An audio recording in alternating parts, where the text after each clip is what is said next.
The room was filled with laughter, clinking glasses, and the soft hum of celebration. My wife, Emma, was glowing in the center of it all, her hands cradling the swell of her belly. But as I stood, clearing my throat, the joy froze. "Congratulations, everyone," I said, lifting a glass. But I let the word hang, pulling a folded envelope from my pocket. The chatter died. Emma's smile flickered. I turned to her, voice steady. "This baby isn't mine." Silence. Complete, suffocating silence. Emma and I had been married for 6 years. A love story that started with passion but, over time, had turned into something else, something colder, more distant. She wanted a baby more than anything, and after months of trying, she finally got pregnant. I had been ecstatic. Until the doubts crept in. Late night whispers. Unexplained absences. A gut feeling I couldn't shake. Still, I wanted to believe in us. Until the day her best friend, drunk and loose-lipped, whispered in my ear at our anniversary party. "She's been lying to you. That baby isn't yours." At first, I dismissed it. Drunken nonsense. But doubt is a virus, it spreads, infects everything. I started watching. The way Emma's phone never left her side. The nervous glances when she thought I wasn't looking. The hushed phone calls. Then, I found it. A text. A name I didn't recognize. "I miss you." My blood ran cold. I confronted her that night, but she laughed it off. "You're being paranoid," she said. "Hormones make me emotional. I text all my friends like that." But I wasn't paranoid. A week later, I took matters into my own hands. A DNA test. I swabbed my cheek. Then, one night when she was asleep, I took a sample from her prenatal test kit. 2 weeks later, the results arrived. 0% probability of paternity. I stared at the paper, feeling something inside me break. I could have walked away. Could have quietly filed for divorce. But no. She had built this lie, wrapped me in it, paraded me around as the doting husband. She wanted a performance? I'd give her one. The days leading up to the baby shower were excruciating.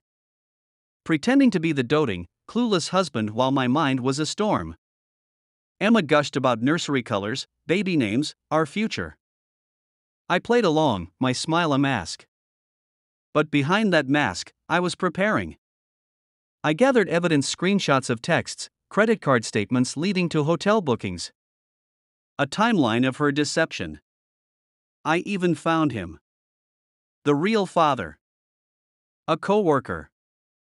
Married. A man who, judging by the panicked way he ignored my calls, wanted nothing to do with this mess. Good. That would make it even worse for her. The baby shower was my stage. Her audience, family, friends, colleagues deserved to see the truth. The morning of, she kissed me, oblivious. "I can't wait for today," she said. Neither could I. The party was extravagant. Decorated to perfection. Guests filled the room, showering Emma with gifts and compliments. She basked in it, completely unaware. Then, my moment came. I clinked my glass, rising to my feet. "I just want to say how honored I am to be here," I began, my voice steady. "To celebrate Emma, this incredible woman, and the beautiful baby she's carrying." She beamed. "But before we toast, I have a little surprise." I pulled the envelope from my pocket, my fingers steady as I unfolded it. "This," I said, holding it up, "is a DNA test." The room tensed. Emma's face drained of color. A few weeks ago, I had some doubts. So I did what any responsible father would do. I got tested. I turned the paper around, my voice sharp now. And it turns out, I'm not the father. A gasp rippled through the crowd. Emma's breath hitched. "W what?" "Don't act surprised, Emma," I said, my voice low but deadly. "You knew. You knew this whole time." The guests whispered, shifting uncomfortably. Her parents looked horrified. Tears welled in her eyes. Please, let's talk about this privately. No, I interrupted. You made a spectacle out of this pregnancy. Now, let's finish the show.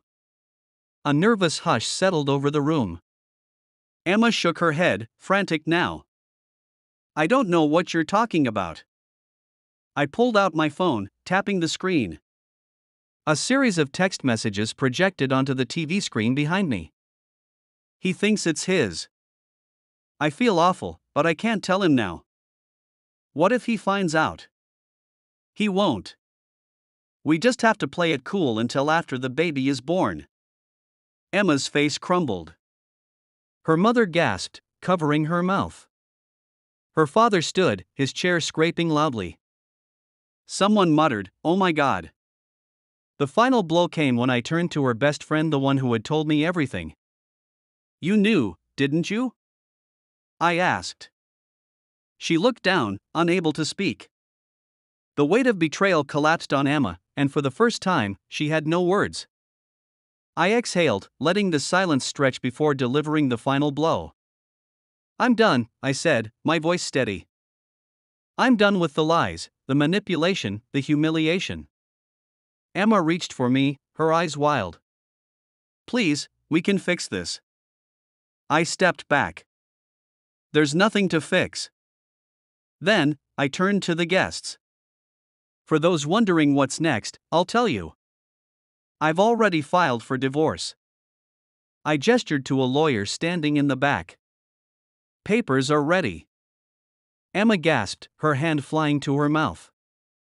Oh, and one more thing, I added, voice laced with venom. Since our house was mine before we married, and I have proof of infidelity, you'll be leaving with nothing. Her lips trembled. No, you wouldn't. I smiled. I already did. The room erupted in murmurs. And then, the final twist. I turned to the real father, standing stiff near the back. Congratulations, I said. You're about to be a dad. Hope you're ready. He blanched. Emma collapsed into a sobbing mess, but I felt nothing. Not anger. Not sadness. Just freedom. The party ended in disaster. Guests trickled out, whispering in hushed voices. Emma's parents refused to look at her. I walked out without looking back. In the weeks that followed, I finalized everything. The divorce. My assets. My fresh start. Emma tried calling, texting, begging to talk. I never responded. She had made her choices, now she had to live with them. I wasn't bitter. I wasn't broken. I was free. Betrayal doesn't just break a heart, it sharpens it. Emma thought she was playing a game, but she underestimated me.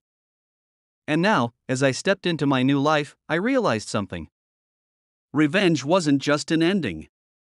It was the beginning of something better.